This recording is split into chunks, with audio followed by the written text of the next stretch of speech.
cybercrime, cyber ethics, cyber law. Apa itu cybercrime? Cybercrime adalah tindak kriminal yang dilakukan dengan menggunakan teknologi komputer sebagai alat kejahatan utama. Cybercrime merupakan kejahatan yang memanfaatkan perkembangan teknologi komputer khususnya internet. Cybercrime didefinisikan sebagai perbuatan melanggar hukum yang memanfaatkan teknologi komputer yang berbasis pada kecanggihan perkembangan teknologi internet. Cybercrime Memiliki karakteristik unik yaitu 1. Ruang lingkup kejahatan 2. Sifat kejahatan 3. Pelaku kejahatan 4. Modus kejahatan 5. Jenis kerugian yang ditimbulkan. Dari beberapa karakteristik di atas, untuk mempermudah penanganannya maka cybercrime diklasifikasikan. 1. Cyberpiracy, penggunaan teknologi komputer untuk mencetak ulang software atau informasi, lalu mendistribusikan informasi atau software tersebut lewat teknologi komputer. 2. Cybertrespass, penggunaan teknologi komputer untuk meningkatkan akses pada sistem komputer suatu organisasi atau individu. 3. Cybervandalis, penggunaan teknologi komputer untuk membuat program yang mengganggu proses transmisi elektronik dan menghancurkan data di komputer. 4. Perkiraan perkembangan cybercrime di masa depan dapat diperkirakan perkembangan kejahatan cyber ke depan akan semakin meningkat seiring dengan perkembangan teknologi atau globalisasi di bidang teknologi informasi dan komunikasi, sebagai berikut. Denial of service, DOS, atak adalah serangan untuk mengganggu akses ke situs web dengan membanjiri server dengan data berlebihan, menyebabkan situs tidak dapat diakses. Pemilik situs menderita kerugian akibat waktu dan sumber daya yang dibutuhkan untuk pemulihan.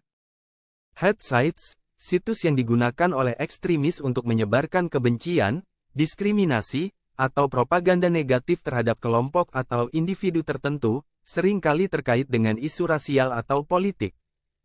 Jenis-jenis cybercrime. Unauthorized access to computer system and service. Kejahatan memasuki sistem komputer tanpa izin atau sepengetahuan pemilik, dengan tujuan sabotase atau pencurian data penting. Terkadang dilakukan untuk menguji keahlian hacking.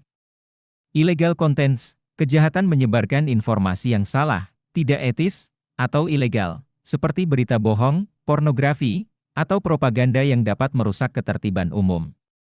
Data forgery, pemalsuan data dalam dokumen penting melalui internet, misalnya di e-commerce, untuk menguntungkan pelaku dengan membuat seolah-olah ada kesalahan ketik.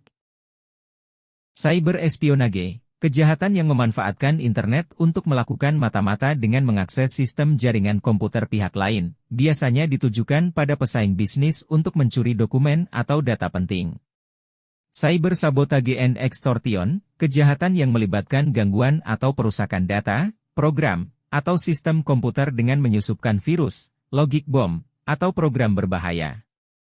Setelah merusak sistem, pelaku biasanya menawarkan untuk memperbaiki kerusakan tersebut dengan imbalan tertentu.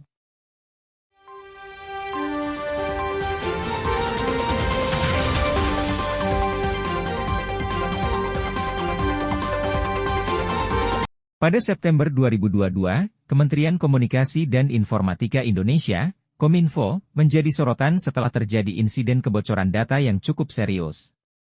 Hacker yang menamakan diri sebagai Bjorka, mengklaim telah berhasil membobol data milik Kominfo dan menjualnya di forum gelap, dark web. Insiden ini memicu diskusi nasional mengenai keamanan data di lembaga pemerintah, mengingat Kominfo adalah lembaga yang seharusnya menjadi garda terdepan dalam melindungi infrastruktur digital Indonesia.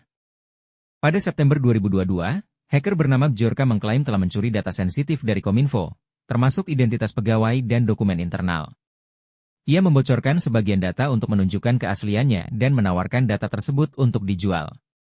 Kominfo awalnya menolak klaim tersebut, menyatakan sistem keamanan mereka aman, namun tetap melakukan investigasi.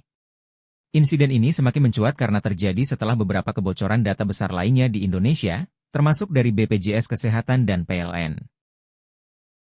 Insiden kebocoran data Kominfo menyebabkan krisis kepercayaan publik terhadap kemampuan pemerintah dalam melindungi data pribadi. Hal ini mendorong percepatan pembahasan Undang-Undang Perlindungan Data Pribadi, UU PDP, dan meningkatkan sorotan terhadap pentingnya regulasi yang lebih ketat.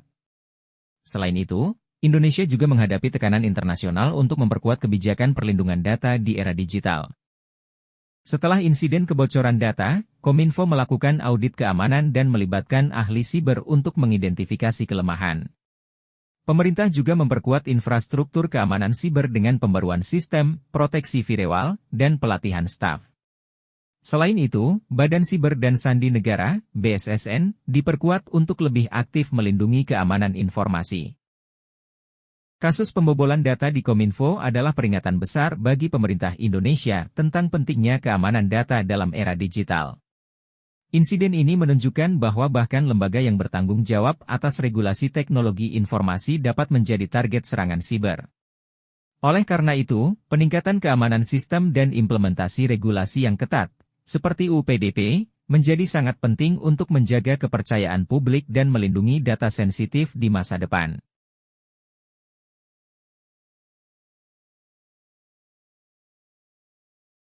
Thank you for watching.